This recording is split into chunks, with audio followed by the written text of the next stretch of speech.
Nifty के level कल बताए थे हमने, जो कि ये था 280, 18,280 और 18,360 रेजिस्टेंस था, 1800 का सपोर्ट था। आज निफ्टी है जो गैप अप ओपन हुआ था। गैप अप ओपन होने के बाद निफ्टी ने डायरेक्ट सेलिंग दी थी, क्योंकि यहाँ पे रेजिस्टेंस बढ़ रहा है। ये एक रेजिस्टेंस है 18,324, यानी कि 18,360 के नीचे ही था वो ऑलमोस्ट। और दूसरी बात, इसमें दूसरे फैक्टर भी इफेक्ट करते हैं, इस वजह से इसको डायरेक्ट सेलिंग देना था। निफ्टी और बैंक निफ्टी दोनों एक दूसरे के एंटी चल रहे हैं अभी। और उसके बाद में जब निफ्टी ने 280 को रेजिस्टेंस बना लिया था, तब ये देखो 280 के नीचे काफी देर तक ट्रेड करती रही थी निफ्टी। काफी देर तक ट्रेड करने के बाद में जब ब्रेकआउट हुआ, इस कैंडल में ब्रेकआउट हुआ और इस कैंडल में ब्रेकआउट होके इसने 312 का हाई बनाया। यानी कि अभी भी निफ्टी एक कॉम्प्लिकेट जोन में ट्रेड कर रही है। और यहाँ से एक छोटा सा ट्रेंड लाइन का सिग्नल दिख रहा है, जो कोई इतना इम्पोर्टेंट नहीं है, but main support and resistance important role निभाते हैं। तो अभी देखिए कि सपोर्ट अभी हमारे लिए यही है, 18,200 अब सपोर्ट बन गया है। और ये लेवल अब एक रेजिस्टेंस ही है, एज ए रेजिस्टेंस बिहेव करेगा। ये जो रेजिस्टेंस बिहेव करेगा। तो यहाँ पे कल अगर निफ्टी 18,300 के ऊपर ट्रेड करे तो बाय कीजिए, अदरवाइज सेल कीजिए, सेल ऑन राइज। यानी कि आज आप देखोगे तो निफ्टी यहाँ पे ओपन हुआ था, यहाँ पे क्लोज हुई है। तो एग्जैक्टली देखा जाए तो मार्केट में सेलिंग प्रेशर अभी भी है। निफ्टी ने चैनल ब्रेक किया है, लेकिन रेजिस्टेंस को ब्रेक नहीं किया है। अब बात करते हैं बैंक निफ्टी की। अच्छा हाँ, इसका जो अभी सपोर्ट है तो वो चेंज हो गया। अभी सपोर्ट इसका 18,200 रहेगा। बाकी 18,280, 360 ये एज ए रेजिस्टेंस ही है। 360 ये देखो, अभी आज की क्लोजिंग भी 18,280 के नीचे हुई है और 18,360 को इसने टेस्ट किया नहीं है। नीचे जो 18,211 आ रहा है, ये ऑलमोस्ट 18,200 है जो सपोर्ट का काम करेगा। तो अभी बैंक निफ्टी के बारे में बात करते हैं। तो बैंक निफ्टी के तो जो हमारे रेजिस्टेंस एंड सपोर्ट रेजिस्टेंस थे, मैं प्रॉपर सपोर्ट रेजिस्टेंस को फॉलो करता हूं।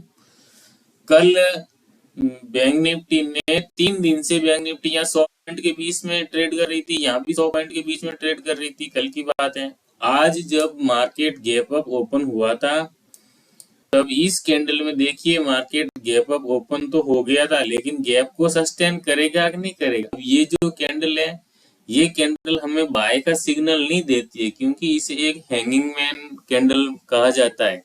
जब टॉप पे हैंगिंग मैन बनता है तो सेलिंग प्रेशर आता है, इसलिए इस हैंगिंग मैन के ऊपर कोई कैंडल का क्लोज होना जरूरी था। तो हैंगिंग मैन के ऊपर इस कैंडल ने क्लोजिंग दी। इस कैंडल ने क्लोजिंग देने के बाद में भी मार्केट है जो एक ही जगह ट्रैप हो गया था, स्टक हुआ था और काफी देर तक एक ही जगह ट्रेड करता रहा था। तो उसके बाद में जब मार्केट ने इस जोन को सप्लाई जोन बना दिया था, लेकिन ये अब डिमांड जोन भी बन चुका था। तो अब यहाँ से एक ब्रेकआउट तो होना ही था। चलो ब्रेकआउट हो गया, उस समय निफ्टी भी पॉजिटिव थी। ब्रेकआउट होने के बाद में आप देखोगे कि इसने 42,860 का हाई बनाया, बट आप देखिए कि इसने हाई को सस्टेन किया क्या, नहीं किया। ये वापस अपने उसी रेंज में आ गया जिस रेंज में ये ट्रेड कर रहा था बैंक निफ्टी। तो 42,675 के नीचे आ गया था। अब 42,600 जो इसका रेजिस्टेंस था, अब वो 42,600 एज ए सपोर्ट वर्क करेगा। अगर 42,600 के नीचे मार्केट रहेगा तो इसमें सेलिंग प्रेशर आएगा और मार्केट वापस बैंक निफ्टी का गिर के 42,000 तक आ सकता है, और 42,000 है या 42,200 तक आ सकता है। अब ये सारे सपोर्ट का काम करेंगे, और पहले जो थे वो ऊपर साइड में वो सारे रेजिस्टेंस का काम करे। अब ये भी ये जो सपोर्ट का काम करेगा, इसके नीचे आ गया मार्केट तो ये रेजिस्टेंस बन जाएगा। तो हम सपोर्ट एंड रेजिस्टेंस पे ट्रेड करेंगे। नेक्स्ट जो है, अब देखना ये है कि कल मार्केट क्या होता है। कल जैसे आज का अगर कैंडल देखे, डे कैंडल देखे अपन, तो डे कैंडल में मार्केट ने कैसी क्लोजिंग दी और क्या इसका हो रहा है। तो अब इसको देखिए, डे कैंडल में ये है जो एक स्पिनिंग टॉप टाइप का कैंडल है। ये स्पिनिंग टॉप, जब इस तरह के कैंडल बनते हैं तब या तो मार्केट गैप डाउन खुलता है और फॉल आ जाता है, या फिर मार्केट इसके एक रेंज में फंस जाता है और प्रॉपर डिसीजन या तो इसके नीचे या इसके ऊपर ही हो पाता है। तो कल एक्सपायरी है, और हो सकता है कि मार्केट एक रेंज में रहे, और हो सकता है ब्लास्ट हो जाए। कल एक्सपायरी भी है। कल के लिए जो मैंने स्टॉक बताए थे, कल मैंने स्टॉक बताए थे चोला फाइनेंस और अडानी पोर्ट। तो मेरे स्टॉक में जब लेवल पे कोई कैंडल क्लोज होता है तो उस समय उसमें ट्रेड करना होता है। तो आप देखिए कि चोला फाइनेंस का तो मैंने वो ट्रेड दिया था कि चोला फाइनेंस में आपको एक बाइंग करनी है। चोला फाइनेंस अपना पुराना स्टॉक था जिसमें अपने को बाइंग का था कि 715 के ऊपर अपन बाय करेंगे। आज हमने 715 के ऊपर बाय किया था।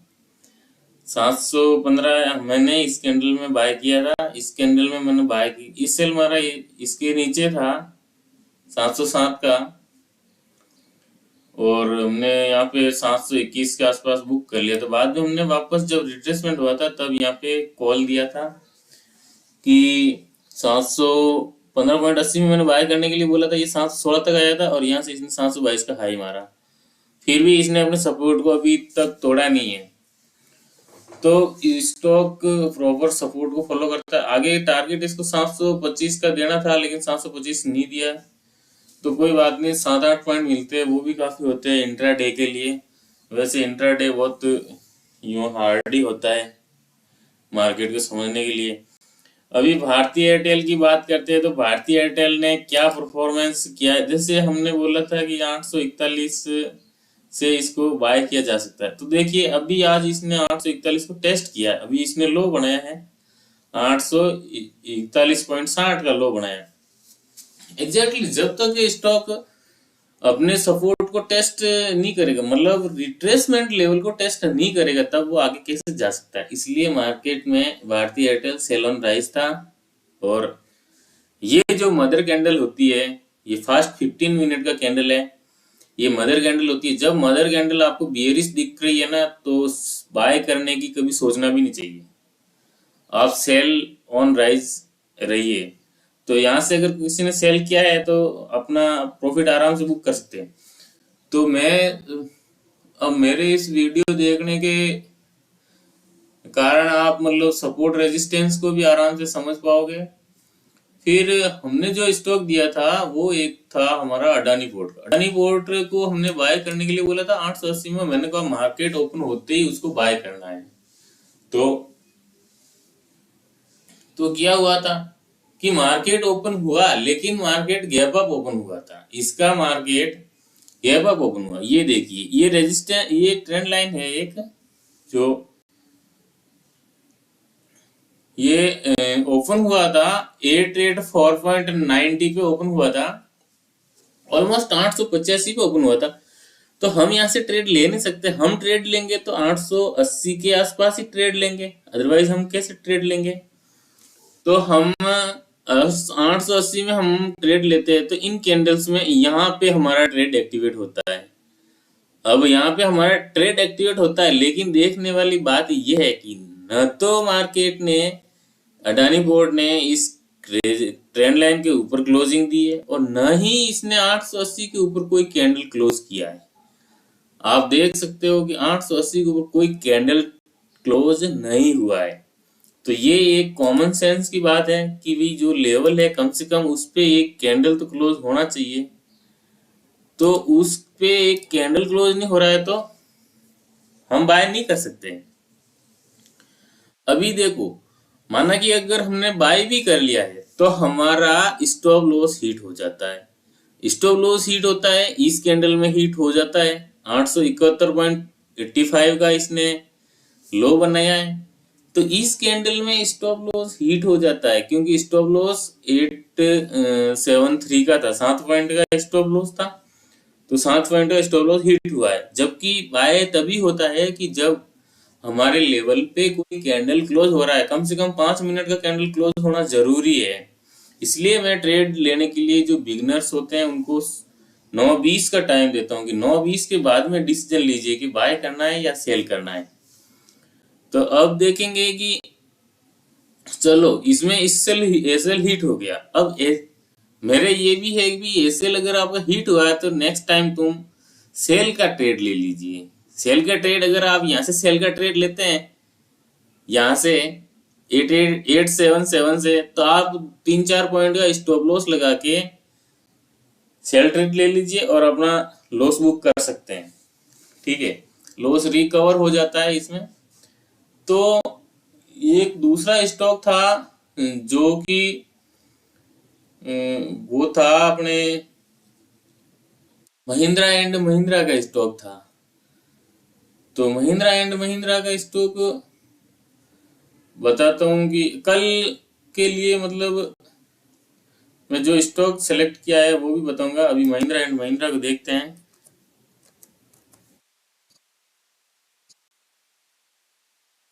महिंद्रा एंड महिंद्रा ये रहा।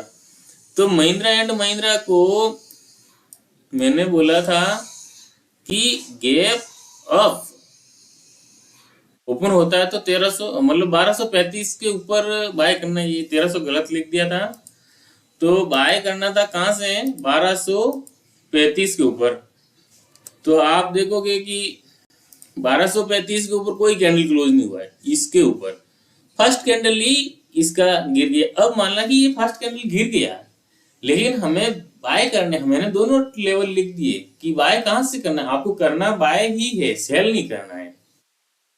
तो मैंने कहा 1225 से बाय करना है, तो 1225 का मैंने ये बता दिया था आपको। ये देखिए 1224.55 ने मतलब इसने लो बनाया, 1224 का एग्जैक्ट इसने लो बनाया और हमें 1225 में बाय करना था क्योंकि ये कैंडल तो रेड में क्लोज हुई है बट लेवल ब्रेक नहीं हुआ है। जो 12 नेक्स्ट जो लेवल है 1225 वाला, वो लेवल ब्रेक नहीं हुआ।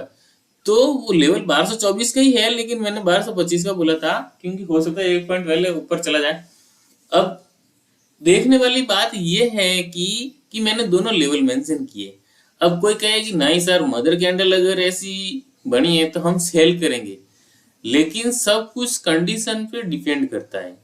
सेल आप तभी कर सकते हैं जब इसका ये लेवल ब्रेक होता, तो आप सेल कर सकते थे। हमने इसका स्टॉप लॉस 1212 दिया। अगर माना कि किसी ने यहाँ पे भी बाय कर लिया तो भी ऐसे हिट नहीं हो, लेकिन यहाँ पे बाय करना नहीं है।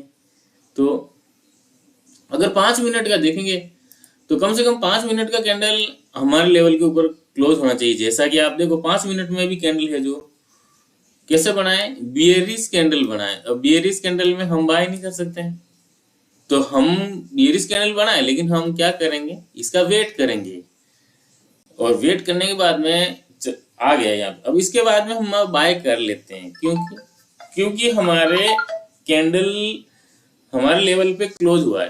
तो 1224 के क्लोज हुआ है तो हम बाय कर सकते हैं।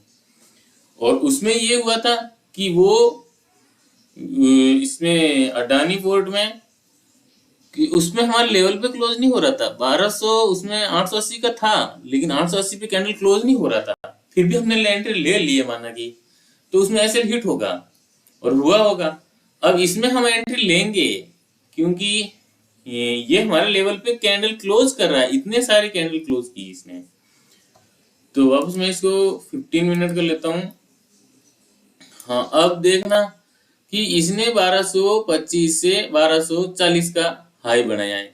हमारे टारगेट थे 1225 में अगर हम बाय करते तो एसएल हमारा 1212 रहता है और टारगेट हमारा 1235, 45, 60 का रहता है। तो हम देखते हैं कि हमारा 1235 का टारगेट तो आया, लेकिन 1245 का नहीं आया है और इसने न्यू हाई ये बनाया है। और ये टारगेट आता है 35 का टारगेट, तो इसमें आ गया इस कैंडल में, क्योंकि ये 2:15 पे इसने टारगेट दे दिया। अब कल के लिए जो स्टॉक है मेरी, यही स्टॉक है, लेवल ये की यही है, क्योंकि हम लोग क्या करेंगे कि अपने लेवल पे अगर कैंडल क्लोज होगा तो हम बाय कर लेंगे, नहीं तो हम क्या करेंगे, सेल करेंगे, वापस इस लेवल का वेट करेंगे, इस लेवल पे आएगा तो हम फिर से बाय कर लेंगे और 2-4 पॉइंट बुक कर लेंगे। मतलब ऑलमोस्ट टारगेट 5 पॉइंट का रखिए, कम से कम 5 पॉइंट तो बुक होने ही चाहिए। मैंने एक स्टॉक लिया है जो है अपने सेंटूरी टैक्स है, जो कल के लिए है। और तो कल के लिए जो सेंटूरी टैक्स है, सेंटूरी टैक्स एक चैनल में ट्रेड कर रहा है। आपको सेंटूरी टैक्स बाय करना है 780 से, स्टॉप लॉस 771 रहेगा, टारगेट 790, 800 के रहेंगे। तो ये देखिए इस कैंडल के ऊपर आपको बाय करना है कल 24 नवंबर के लिए। तो इस कैंडल के ऊपर बाय करेंगे, स्टॉप लॉस किसी भी हालत में इसके नीचे ही रहेगा, यानी कि 772 के नीचे रहेगा, यानी 771 ही रहेगा। ठीक है, सेल तभी होगा कि जब इसके नीचे अगर वो रेड कैंडल भी क्लोज कर दे तो आपको इसी कैंडल के ऊपर का स्टॉप लॉस लगाना है और फिर सेल करना है, यानी कि 779 का 780 का स्टॉप लॉस लगाना है और फिर सेल करना है, बाकी सेल नहीं करना है, क्योंकि इसमें बाइंग प्रेशर है और कैंडल पूरा ग्रीन में क्लोज हुआ है, तो बाय करना है इसमें। और नेक्स्ट जो स्टॉक है तो वो एक यही है कि इसको आप इसी लेवल से आप बाय कर सकते हैं, ये जो लेवल दे रखे हैं इसी पे बाय कर सकते हैं, सेल कर सकते हैं, तो लेवल में कोई चेंजेस नहीं है। और कोई गोदरेज प्रॉप में ट्रेड करना चाहे तो Godrej prop proper support resistance को फॉलो करता है, तो आप गोदरेज प्रॉप को भी देख सकते हो। गोदरेज प्रॉप अब यहाँ से साइडवेज हुआ है तो हो सकता है एक अच्छा खासा मतलब देगा। ये देखो एक ट्रेंड लाइन है ये, तो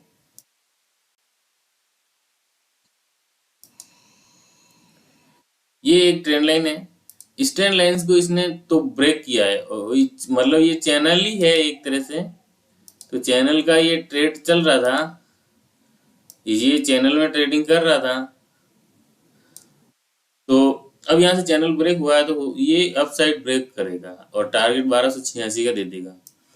तो कल के लिए मेन फोकस रखना है सेंटूरी टैक्स पे, और दूसरा है जो आपको चोला फाइनेंस पे फोकस रखना है। चोला फाइनेंस अगर 715 के नीचे ट्रेड करने लगे तो आपको सेल करना है, टारगेट 706 का रखना है, और यहाँ पे ट्रेड करने लगे तो आप बाय करना और 725 का टारगेट रहेगा, 725, 735 का टारगेट रहेगा।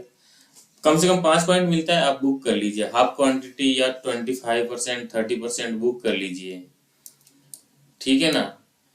तो और मेरे वीडियो अच्छे लगते हैं तो आप लाइक शेयर कीजिए और सब्सक्राइब कीजिए। Thanks for watching.